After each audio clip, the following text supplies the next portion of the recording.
Fala galera, bom dia, boa tarde, boa noite, professor Rafael aqui. E no vídeo de hoje eu vou te ensinar como é que você desenvolve um método para acertar praticamente todas as questões da prova de Ciências Humanas do Enem. Nesse vídeo aqui eu vou te colocar um passo mais perto do gabarito da prova de Ciências Humanas do Enem, te mostrando um método de resolução de questão que funciona para as questões de filosofia, sociologia, geografia e também para as questões de história. Mas antes de eu começar a te apresentar esse método, deixa eu fazer minha propaganda já costumeira. Se você ainda não é inscrito no canal, por favor, considere se inscrever. Fazendo isso, você me ajuda na medida em que os meus vídeos chegam a mais pessoas e você se ajuda na medida em que ativando o sininho aqui embaixo, você tem notificações em tempo real sempre que eu posto algum tipo de vídeo como esse. E se esse vídeo te ajudar a alcançar mais acertos na prova de Ciências Humanas do Enem, destravar aí essa chave na tua cabeça, deixa o seu like aqui para que eu saiba que esse vídeo te ajudou e eu produza mais conteúdos como esse. Bom, galera, como vocês sabem, é chegado março e com março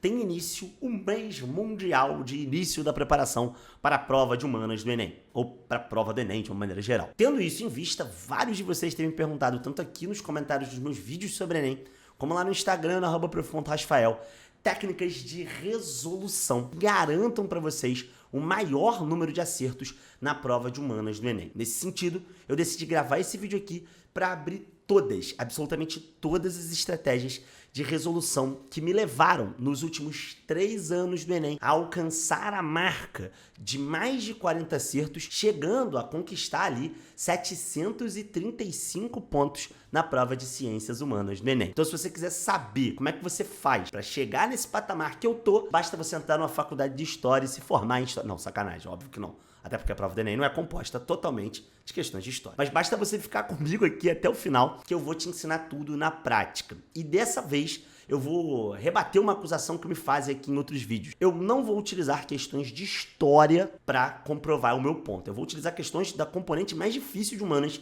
que é filosofia. Para isso eu vou te levar para dentro do meu PC. Vem comigo, aceita esse convite. Bom, agora que a gente está aqui dentro do meu PC, eu vou levar você para o site da Repertório Oficial, que eu já apresentei aqui em vários vídeos do canal, que é uma plataforma que disponibiliza um banco de questões gratuito. Para isso, basta você fazer o login gratuitamente aqui. Como eu já tenho login, eu vou simplesmente entrar pelo Google, né?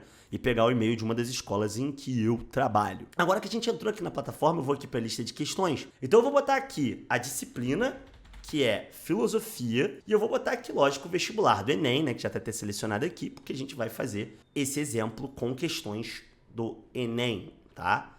Então, bora aqui, a gente vai marcar aqui também, né, vou fazer a questão de marcar as que eu errei e as que eu acertei também para não repetir questão. E aí eu venho aqui e clico em buscar, beleza? Agora que ele tá aqui, já selecionou as 70 questões aí do Enem de filosofia que ele tem disponível no banco. Bora escolher aqui a primeira delas, tá? Para eu testar aqui o meu método. Vamos lá, quando a gente esbarra com uma questão de ciências humanas no Enem, o que a gente tem que fazer? A gente tem 3 etapas de resolução dessa questão, tá? A primeira diz respeito ao texto base da questão. É fundamental que a gente compreenda qual é a ideia central do texto base. Por quê? Porque é ela que vai validar a resposta correta, seja em questões de filosofia, seja em questões de geografia, seja em questões de história, seja em questões de filosofia. Depois que a gente consegue compreender a ideia central do texto, a gente vai partir para entender o comando e, por fim, a gente vai testar, né, todas as opções com o que é solicitado no comando e o que está presente aí dentro do texto. Esse método aqui é batata e ele vai te fazer acertar a maior parte das questões da prova de Ciências Humanas, claro, quando você tem um certo domínio de conteúdo e, lógico, uma ampla capacidade de compreensão textual. Vamos avançar aqui para a primeira fase, então eu vou fazer essa questão aqui com vocês. Diz o texto o seguinte: sempre que a relevância do discurso entra em jogo, a questão torna-se política por definição,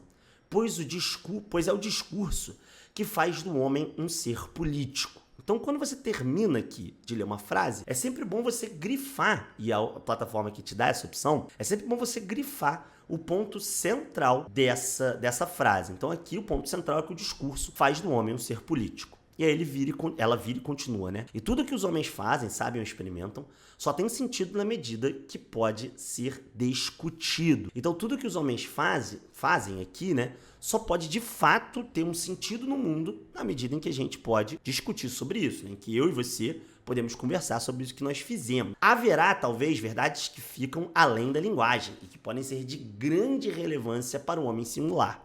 Isto é, para o homem que, seja o que for, não é um ser político, mas homens no plural, isto é, os homens que vivem e se movem no mundo só podem experimentar o significado das coisas por poderem falar e ser inteligíveis entre si e consigo mesmo.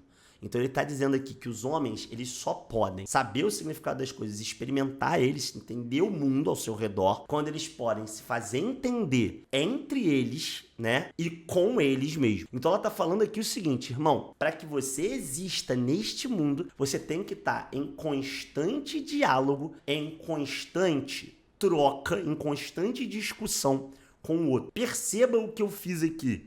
A partir dos grifos, eu extraí aquilo que é mais importante deste texto. Perceba, dentro da prova do Enem, e isso independe se é uma questão de filosofia como essa, uma questão de história ou uma questão de sociologia, a gente sempre vai ter uma ideia central do texto. Uma mudança, um processo que está sendo descrito, uma alteração política. Isso você pega na prática a partir da sua ampliação de vocabulário. Então, repara aqui que eu fui traduzindo palavras aqui desse texto por sinônimos para você, e isso você vai desenvolver com o treino de questões, e por outro lado também, na medida em que você consegue relacionar isso com algum conceito básico. Eu vou te apresentar isso daqui a pouquinho. Vamos agora para o comando. Repara aqui que ele começa com no trecho, tá? No Enem, sempre o comando faz referência ao texto base. Isso é invariável. Não existe um texto base que seja de enfeite aqui no Enem. É por isso que nesse método aqui, nós propomos que você comece pelo texto base, porque você vai extrair essa ideia central e é ela que vai te dar 80% da resposta da prova de Ciências Humanas, e eu vou te provar isso daqui a pouco. A filósofa Hannah Arendt mostra a importância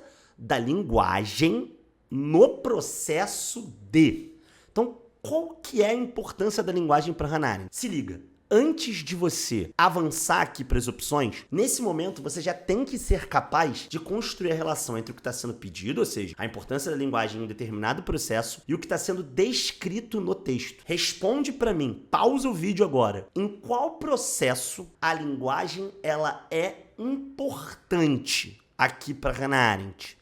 Ela é importante para que os homens consigam discutir entre si e experimentarem o mundo de uma forma pessoal, né? Aqui, como eu grifei, consigo mesmos, né? Com eles mesmos, e também entre eles, então de forma coletiva, beleza? Qual que é a nossa terceira etapa deste método? A gente vai testar todas as alternativas de acordo com a ideia central que a gente formulou do texto e de acordo com a nossa resposta discursiva, que eu acabei de formular aqui para você. Vamos lá. Letra A. É no processo de entendimento da cultura a importância da linguagem? A linguagem, repare, isso é uma característica do Enem e de questões de filosofia, sobretudo. A linguagem, ela é até importante para que os homens entendam a cultura, mas nesse momento, você vai se perguntar a seguinte coisa: o texto, ele está falando isso para você? A resposta disso é não! O texto não está falando isso para você, então você já elimina essa alternativa, né? Letra B. É importante para o aumento da criatividade. Isso é uma questão lógica, né? Isso é uma informação verdadeira. É óbvio que a linguagem é importante no processo de aumento da criatividade. Quanto mais ampla é a sua linguagem, mais criativo você é. Mas nesse momento, repara aqui comigo. A Hannah Arendt no texto, ela fala isso negativo. No texto, ela fala que a linguagem é importante para que os homens entendam a eles mesmos de uma forma coletiva, que eles comuniquem entre eles, né? Que eles possam discutir aquilo que eles conhecem, tanto com os outros como com eles mesmos. Letra C. A importância da linguagem, ela se dá no processo da percepção da individualidade. Esse distrator aqui, ele é um dos mais marcados nessa questão. Por quê? Porque muitas pessoas pensam que quando a Hannah Arendt diz que você só pode experimentar o significado das coisas porque você pode falar delas consigo mesmo, parece que ela tá elencando aqui, trazendo para você que você tá percebendo a individualidade. Mas preste atenção. Na prática, você só pode, de fato, dialogar consigo mesmo na medida em que você discute com o outro, né? O que pode ser discutido com o outro. E esse discurso, segundo o texto, ele só faz o homem ser um ser político na medida em que você discute com o outro. Então é só assim que você consegue aprender o significado das coisas. Você não aprende o significado das coisas sozinho. Você aprende esse significado das coisas a partir do diálogo. Letra D. A importância da linguagem no processo de melhoria da técnica. Isso é um distrator poderoso, porque na obra da Hannah Arendt, na Condição Humana, que é esse livro aqui, ela fala muito, né, da questão técnica, da reprodutibilidade técnica. Só que no texto não há nenhuma referência sobre isso. Só sobra aqui, de fato, a querida letra E, de que a importância da linguagem ela se dá porque ela é importante no processo da construção da sociabilidade. Rafael, o que é sociabilidade? Sociabilidade nada mais é do que a relação que nós constituímos enquanto um coletivo de pessoas. E ele fala aqui, né, de que é o discurso, né, a linguagem, que faz do homem um ser político, né, e de que tudo que os homens fazem, sabem ou experimentam só tem sentido se a gente pode discutir aquela coisa. E que a gente só pode experimentar, como está grifado aqui no final, o significado das coisas, porque a gente pode falar sobre elas com os outros. E que a gente pode tornar elas compreensíveis entre nós mesmos, entre vários de nós, coletivamente, de forma social, né, a socializar isso que a gente está pensando, como com nós mesmos. Por isso, o gabarito dessa questão é letra E, né? E agora sim, eu acertei. Boa, futuro calouro. Você acertou. Obrigado, repertório. Tamo junto. Essa questão é uma questão de dificuldade média do Enem para difícil. Então ela tá entre o panteão aí das 15 mais difíceis, com certeza dentro do Enem. Eu posso afirmar isso para vocês e quando sair os microdados do Enem, vocês podem inclusive me cobrar sobre isso. Agora que eu te ensinei a acertar essa questão, como é que você faz de fato para entender se o seu erro está mais ligado à interpretação do texto, à compreensão, à habilidade que é exigida aqui nesse texto para você fazer a questão, ou ao conteúdo? Se liga aqui. Se sua dificuldade foi entender as palavras e expressões do texto base, ou ainda alguma expressão do comando, muito provavelmente o seu erro está mais ligado a um erro de vocabulário. E aí você precisa, de fato, expandir o seu vocabulário. Se tem muitas palavras nesse texto que você não compreendeu, talvez o seu problema não seja no conteúdo. Agora, se em todas essas opções aqui você não entende os conceitos que estão presentes aqui, então você não entende, por exemplo, o que é o conceito de sociabilidade, que é um conceito comum dentro da filosofia e da sociologia, talvez o seu problema seja também de conteúdo. Então, talvez seja ideal você voltar para uma aula sobre Hannah Arendt, obviamente, lá dentro da filosofia, ou mesmo de escola de Frankfurt, né? Aqui eu te garanto que 90% das pessoas que foram fazendo a questão comigo tiveram dificuldade de compreender o texto. E talvez, se você estivesse grifando aí com você muito provavelmente marcaria, obviamente, muitas palavras que você não conseguiu entender. E esse é o grande segredo. Quando você marca uma palavra que você não entende, o ideal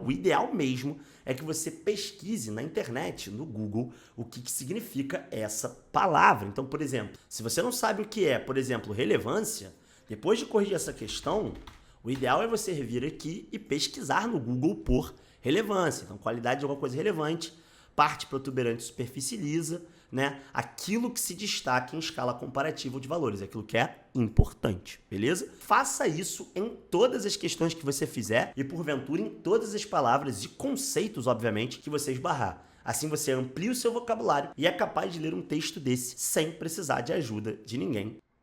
Bom, galera, esse foi o nosso vídeo sobre como é que você faz para gabaritar a prova de Ciências Humanas. Eu espero que vocês tenham gostado. Eu peguei uma questão relativamente difícil e de um componente que a galera acusa de ser bastante conteudista. Com isso, não estou querendo dizer que a prova não depende de conteúdo, mas eu quero dizer que sem esse método e sem saber fazer questões, é muito difícil que você vá bem na prova de Ciências Humanas do Enem. Então não cai no erro de só focar em teoria e abandonar os exercícios. E se você está se preparando para o Enem, eu recomendo que você confira esse vídeo aqui do lado. Te ensino tudo para você construir uma rotina de estudos eficiente, baseada nesse método que eu estou te ensinando aqui, para você passar dos 750 pontos na prova de Ciências Humanas do Enem. Então é isso, galera. Um forte abraço para vocês e até a próxima.